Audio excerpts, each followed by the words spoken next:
Deputy collector पर महिला आरक्षण ने रेप का सनसनीखेज आरोप। शादी का झांसा देकर 3 बार कराया जबरन अबॉर्शन। कार खरीदा और 3 लाख रुपया ऐंठ, अब शादी से मुकरा। नमस्कार, मैं हूं योगेश कुमार साहू और आप देख रहे हैं द छत्तीसगढ़।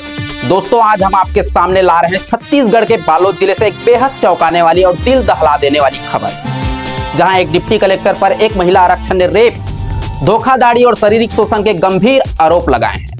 यह मामला न सिर्फ एक महिला की जिंदगी को तबाह करने की कहानी, बल्कि सिस्टम पर बैठे उच्च पदाधिकारियों की जिम्मेदारी पर भी सवाल उठाता है। आइए पूरी कहानी डिटेल से जानते हैं इस सनसनीखेज मामले को।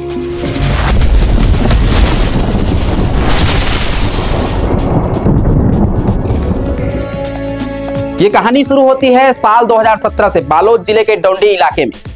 यहाँ की रहने वाली एक युवती जो अब सीएफ छत्तीसगढ़ आर्ड फोर्स महिला में आरक्षण के पद पर तैनात है, और आरोपी दिलीप उइके जो डोंडी ब्लॉक के आंवरी गांव के निवासी है और वर्तमान में बीजापुर जिले के डिप्टी कलेक्टर के पद पर पोस्टेड है। दोनों की मुलाकात डोंडी स्थित ITI में पढ़ाई के दौरान शुरुआत में बातचीत हुई, फिर दोस्ती में बदल गई और फिर ये दोस्ती अफेयर तक तब्दील हो गई। पीड़िता का कहना है कि दिलीप उइके ने उनसे शादी का वादा किया और इसी झांसे में आकर उन्होंने शारीरिक संबंध बनाए। दोनों एक ही जाति से ताल्लुक रखते हैं, जिनसे पीड़िता का शादी की उम्मीद और बढ़ गई और मजबूत हो गई। उनको लगा कि मेरी जात का है, मेरे समाज का है, तो शादी तो करेगा ही। मार्च 2017 में पीड़िता पहली बार गर्भवती हुई। जब उन्होंने ये बात दिलीप को बताई तो आरोपी ने कहा, पहले पढ़ाई पूरी होने दो, फिर शादी और बच्चे के बारे में सोचेंगे। लेकिन उसके बजाय दिलीप ने पीड़िता को बहला फुसलाकर जबरन दवा देकर अबॉर्शन करवा दी। पीड़िता का आरोप है कि यह सब जबरदस्ती हुआ और वो दिलीप के वादों पर भरोसा कर चुप रही। अगस्त 2017 में पीड़िता की पुलिस विभाग में नौकरी लगी। वो अब महिला आरक्षण बन चुकी थी। वही दिलीप उइके ने दुर्ग साइंस कॉलेज में आगे की पढ़ाई शुरू की। शुरुआत में वो हॉस्टल में रहे, फिर किराए के मकान में शिफ्ट हो गए। पीड़िता शादी की उम्मीद में दिलीप की पढ़ाई, कोचिंग और अन्य खर्चों के लिए हर महीने 4 से 5 हजार रुपए उनके अकाउंट में ट्रांसफर कराती रही। इस दौरान जब भी दोनों मिलते, दिलीप शादी का वादा दोहराते हुए लगातार शारीरिक संबंध बनाते रहे। साल 2020 में दिलीप उइके ने PSC की परीक्षा की और डिप्टी कलेक्टर बनकर बीजापुर में पोस्टिंग पा ली। नौकरी मिलने के बाद पीड़िता ने शादी की बात की, लेकिन दिलीप हर बार टालमटोल करते रहे।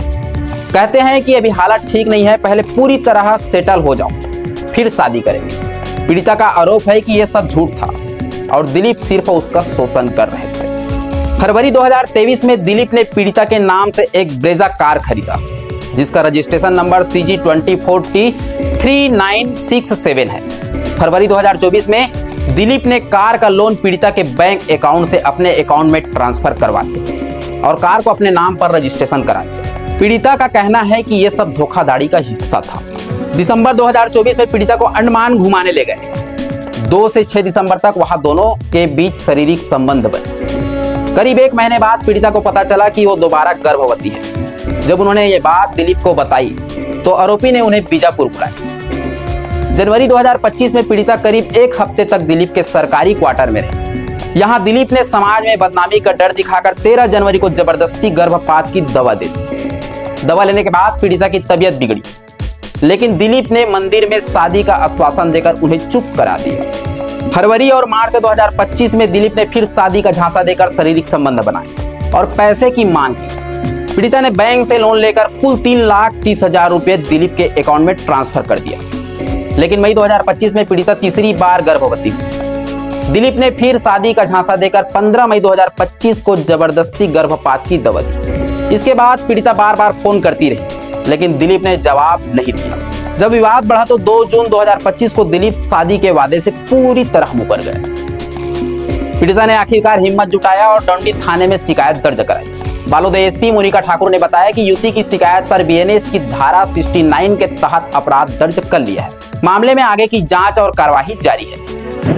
थाना डोंडी की प्रार्थना के द्वारा एक रिपोर्ट दर्ज कराई गई है, जिसमें एक व्यक्ति जो कि शासकीय कर्मचारी है और पीड़िता के साथ लगभग 1 साल से शादी का झांसा देकर शारीरिक संबंध बना रहा था।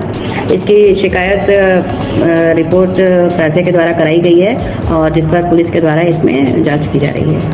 वही हमने आरोपी डिप्टी कलेक्टर दिलीप उइके से उनका मोबाइल नंबर पर संपर्क करने की कोशिश की, लेकिन उन्होंने कोई प्रक्रिया नहीं दी।